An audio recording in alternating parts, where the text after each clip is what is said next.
Today I'm going to do something that I don't think I've ever seen anybody else do before, and frankly it's a little bit nerve-wracking, but I'm going to do it anyway because I think you need to see how creating content can actually grow your audience, like the actual numbers. Yes, that's right. I'm about to show you something like 4 to 6 years of my analytics for my website. Before I dive into that and we get too personal though, in case we haven't met, my name is Caitlin. I run Launch the Damn Thing. I am a Squarespace expert and web designer turned educator because number 1, I like it. But number 2, I created how-to content and it attracted other people that want to do what I do. And if you missed that video, I just discussed that a week or 2 ago, go check out this video. I'll link it somewhere around up below somewhere so you can see what my video creation, content creation process is for how I create the blog posts and the YouTubes that you see every week here on the channel. So that's who I am and how I am now, what I do now. Most of my business now is teaching other people, but I started as a web designer doing the work and just answering questions for people. What were my clients actually asking me? That's how I created the content. I would make a list. I had a list, ongoing list. Every time a client said, I don't understand how to create space between this thing or that thing. I don't know how to resize an image block. I don't know how to contact Squarespace support. Every time I heard a question that was like, that's a no-brainer. I could totally make a blog post out of that. I wrote it down on my list. That way I had an ever-growing list of ideas, content to create every time I had a post. And that way, when I sat down to actually create one, I wasn't just sitting there racking my brain trying to figure out what the hell do people want to hear about now? Because when you do it on the fly like that, there's no strategy. So you gotta try to plan it out a little bit so that you have sort of a series of helpful information that support each other and you're building a foundation. But anyway, I'm getting a little ahead of myself. I know why you're really here. Let's take a look at my analytics so you can see how creating this content has actually grown my audience, grown my traffic, and as a result, grown my business. Let's take a look. In 2015, I had my website on Weebly. I don't remember exactly when I launched it, but eventually I found Squarespace sometime in 2016, about midway through, and started the process of migrating my content, my blog posts from Weebly over to Squarespace, and then launched that website in October. So this graph only shows the last 3 months, and whatever existing traffic I had collected was being ported or redirected from the domain that I had moved from Weebly over to Squarespace. So nothing super awesome to look at, but this is pretty normal for a brand new website when no one knows what they're doing, how to market it, or how to get any eyeballs on it. So that's what happened. Launched in October, started blogging about 1 to 2 times per month at some point in 2016. And I was also posting everywhere: Facebook, Twitter, LinkedIn, Instagram, Pinterest, and on the website via the blog posts. So you can see all year I got 9 visits from Facebook, 8 from Twitter, 7 from LinkedIn, 7 from others, and 147 via direct. And I say all year, but really that was the last like 90 days. So if we scroll down to 2017, things are looking up. I am still publishing about once every other week, so about 25 posts per year. The posts themselves were very professional. It was what I was used to writing in college, and so while they had good information, they were probably pretty boring to read, not gonna lie. I was still also posting everywhere: Facebook, Twitter, LinkedIn, Instagram, Pinterest. Most of my effort was on Pinterest, and of course the blogs. Google and Pinterest were sending me the most amount of traffic, as you can see from this graph here, from the top sources by visits, and of course direct traffic as well. So I would say that the efforts were beginning to pay off this year. I was still working my 9 to 5, on average 40 to 50 hours a week. In 2017 and 18 and 19, I had a lot of overtime hours on and off throughout those years in my 9 to 5. My average monthly visits are starting to trend up. My annual visits to my website have almost 20 times compared to the 90 days in 2016 that I have recorded. And you can see those numbers up here. So my bounce rate is high, something to pay attention to. It only goes up from here. My page view count is high, and that felt nice. But if you look at the graph underneath it, that looks like about 200 visits per month. So still not a ton of traffic, but things are getting better. So obviously the effort that I'm putting in is actually starting to work. So in 2018, things were getting better and easier. I was faster at writing. I started getting more comfortable with creating the content. I started having more ideas. It was a little bit easier for me to come up with stuff, or at least to find people to ask. My bounce rate went up a little bit more, so not super great. Page views and visits, though, also went up. So trying to get a lay of the land, and I feel like things were generally trending up. You can kind of see that instead of averaging 200 people per month, I'm averaging 500 to 1,000 and more people per month. So things are definitely going in an upward trend. Still blogging twice a month, every other week. Still posting everywhere. Facebook, Twitter, LinkedIn, Instagram, Pinterest, and the blog on the website. Google is my highest source of visitors, next to direct traffic, next to Pinterest. So those three things together are that's me creating the searchable content that is driving people to my website. So I would say that 100% was the thing that was working the best for me. And I should have quit posting on social media platforms in 2018. I did not have the data to prove that it was worth paying for Buffer or Later or whatever I was using at the time to schedule these things. I did not have the time outside of my full-time job to mess with creating Facebook posts and Twitter posts and LinkedIn posts and Instagram posts and Pinterest pins and all of the things. I should have stopped. Annual visits to my website have almost 6 times compared to the year before. I had a lot of freelance work that year. I worked on some big projects. I had mostly clients that were referred to me from humans that I actually knew, but some were actual strangers on the interwebs that found me through my website. So that was good. Made me feel good. In 2019, I burned myself out.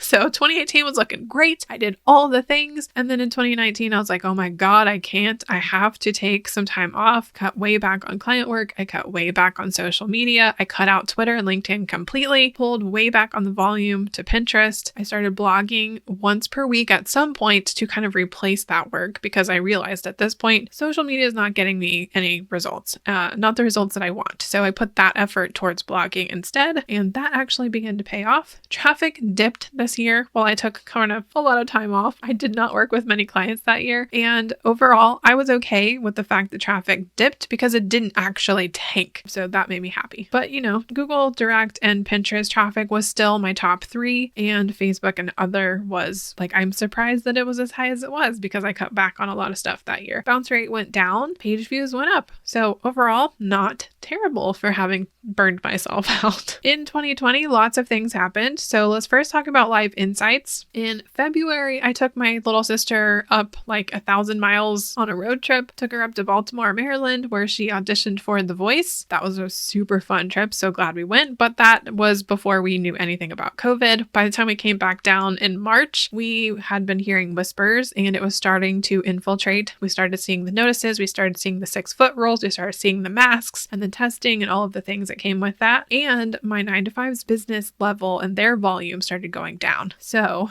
I had more free time at my office. Still had to be careful about like not doing personal things at work because the way our office was situated, my screen faced the door in our department room. So like I couldn't just be like working on fun stuff that was not relevant ethically, morally, whatever. And then in April, we started to get cut back. I think mid to late April, we got cut back to part-time. And so suddenly I had an extra 20 hours in my week to work on my business. In May, that continued. The trend was still part-time for my 9-to-5, part-time for my freelance job, which I was absolutely loving and dreading going back to full-time. And then in June, things were still very slow at the work job. So the owner asked me if I wanted a furlough because I had told him in late 2019, actually, that I had wanted to phase myself out. I was getting burnt out with that kind of creative work and wanted to do something different. So he offered me a furlough and I took it. So essentially in June, I quit. I had no intention of going back unless I had to. And luckily that was not the case. And then in early July, my father-in-law died. That was unexpected. It was a tragic accident that upturned like everything in our whole lives. So all that was left was my husband and his brother to like manage the estate, figure things out. Legally speaking, all of the things that were tied to their dad. The house we lived in actually belonged to his dad. So we moved out of that and we prepped it to sell. His brother got it renovated code and whatever it needed and put it on the market. We used that money to buy a new house somewhere else, and we moved across the country, like 1,300 miles away. So we packed up a 28-foot trailer with all of our stuff, and we followed it with our pets in a car, a vehicle with an 80-pound dog and a 6 or 7-pound cat. Do not recommend, but we did it. We made it work, and we're happy we're here now. That was a big year. So we moved out of that house in August, September, moved into his house for about 6 months while we looked for our own house. And then we moved into this one the next year, 2021. So that's the life insights from June 2020 onward. I worked full time for myself. So traffic is going great at this point. I've gotten really good at batching and scheduling things out. Things are happening like clockwork. I've got lots of ideas and tons of time to execute. I also took B School that year, Business by Design by James Wedmore that year.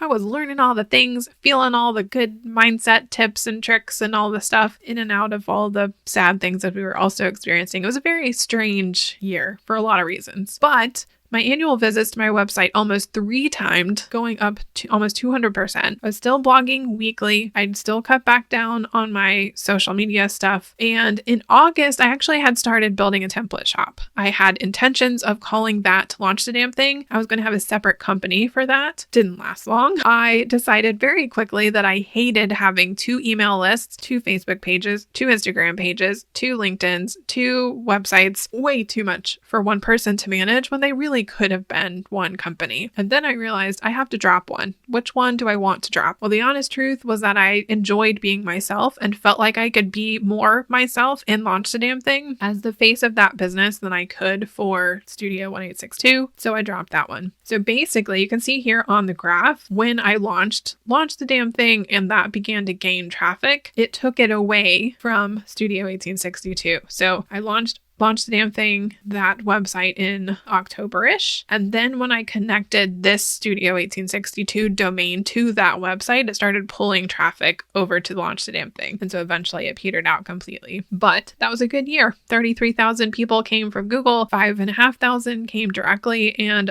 just under 1,000 from Pinterest. Not too shabby. Also, bounce rate went up. So not great. Something I'm still paying attention to. And then here is the last part of that year. So if you add the two together, this part from October to December and this part from January to October, we're doing pretty good. About 50,000 visits, whatever 14 plus 58 is. Not too shabby for page views either. Bounce rate stayed about the same. And then in 2021, this is the first full year that Launch the Damn Thing existed and Studio 1862 did not. So traffic was still being redirected. Technically, it's still redirected. I still have that domain. I just don't use it for anything.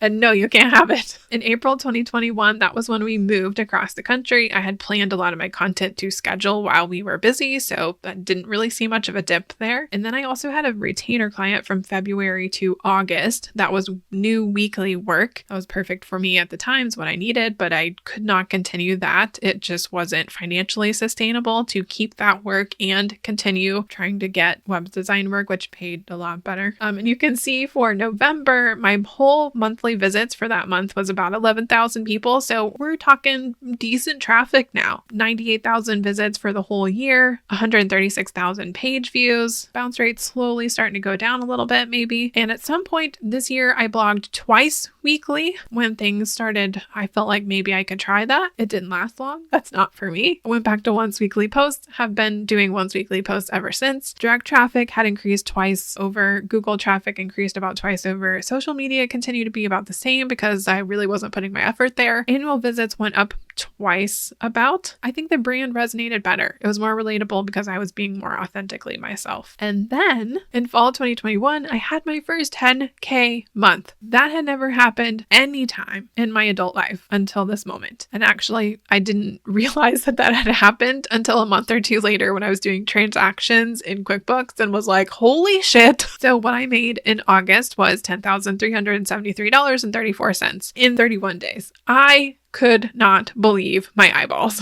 But then I was like, okay, but this works. I can repeat this. I can figure out what happened and I can do it again. So that gave me confidence to make, I knew it was possible. In 2022, things went weird. So these numbers look really great, but I have to tell you, most of it is not real. In mid 2022 and about June, I installed Termageddon, but I did not give it the proper permissions to collect cookies for Squarespace, which is what we're looking at here, Squarespace Analytics. And if it can't collect cookies to analyze traffic on the website, the numbers are all over the place. So they are real in some way, but I can't tell you specifically visits. At that point too, I was also migrating from Universal Analytics to Google Analytics 4, and in no way was that even remotely reliable. It didn't look anything like Google Search Console. So I was getting 3 sets of different numbers. Really genuinely can't tell you. What I'm guessing is that this is closer to page view counts. So maybe 488,000 page views, definitely not visitors. Anyway, so it looks great, not wholly the whole situation. But I did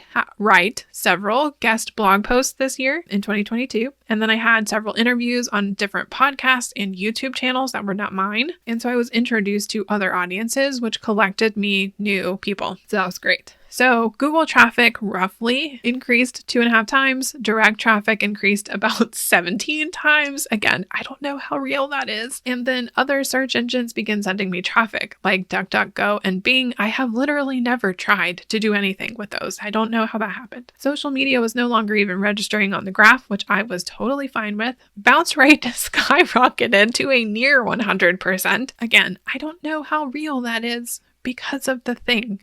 So if you want to know what happened and how I fixed it, because I did the next year in 2023, I have 2 videos on my channel about Termageddon. So search through the videos or I will try to link them above and below. One of them is on how to install it and to fix the thing that I didn't do when I installed it. And I alerted them about this, so they're aware now. So go check out those videos. The other video is more directed towards designers who are installing it for their clients. So that gives you some extra tidbits of information. Anyway, I was continuing to blog post once weekly. I started my YouTube channel in June of 2022. You can also kind of see that I started getting more traffic after I started my YouTube channel. So that is interesting. Introducing another method of searchable content was good for my business. So that's why I've kept doing it. And it turns out I kind of like it actually. So who would have guessed? Introvert on YouTube. Would never have put that together. So if we look over those years, this is the total 30,000 foot overview from 2016 to when Studio 1862 died in 2020. I got a total of 76,000 visits, and then page views was about 114,000 people. The bounce rate was an average of 82%, not great, but for DIY, not bad. And then Google and direct traffic and Pinterest, all 3 related to searchable content, were the bulk of my traffic. Facebook and other social media was negligible. If we look at that on the graph, you can kind of see that visually represented here. Anyway, so that's the total from 2016 to 2020. And then when I switched over to launch the damn thing, including the weird year with the Termageddon issue, we had 595,000 visits over 2 or 3 years and 448,000 page views. That should be a sign, by the way. Those 2 things should not be in that order. Visits should not be higher than page views. And then also the bounce rate went way up. So that was something I was keeping my eye on. Google still brought me the most amount of traffic. You can see in the graph over here in top sources, direct and Google were neck and neck with each other. Social media traffic continued to be negligible at best.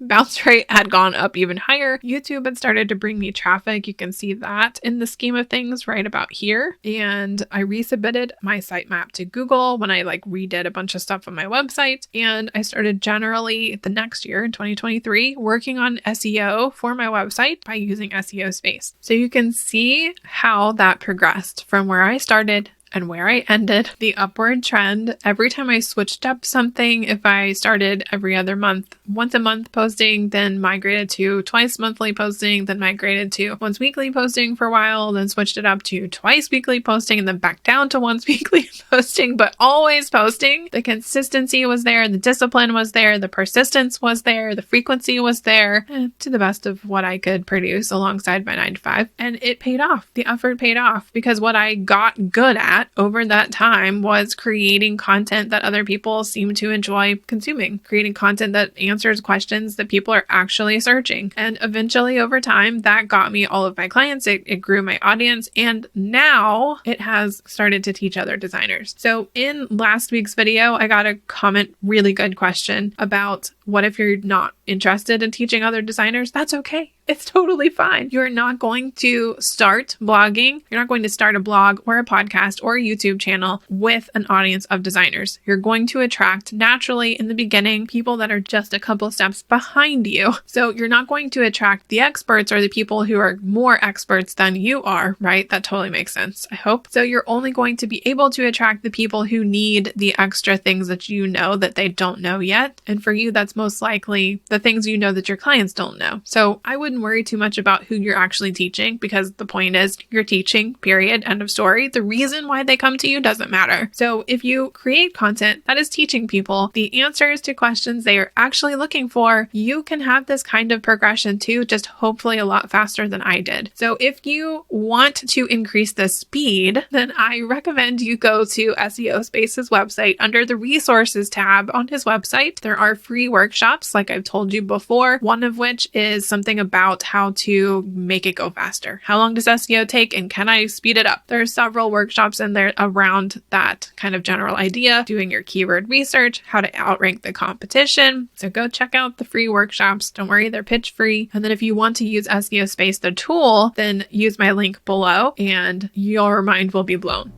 It's literally like having an SEO expert in your back pocket for like $15 a month. I mean, it's like the most affordable possible SEO option out there, and it only works for Squarespace users. It's specific. It is expertise in the software you're already using. You can't go wrong with it. And no, this video is not sponsored. I just really fucking love that tool. Okay, so I hope that was helpful for you to be able to see real numbers, realish, minus the Termageddon shit, to see the real progression, how it actually works. And I hope that gives you some optimism for what you can achieve in your own business. That's all I have for you in this video. I will see you in the next one. Bye.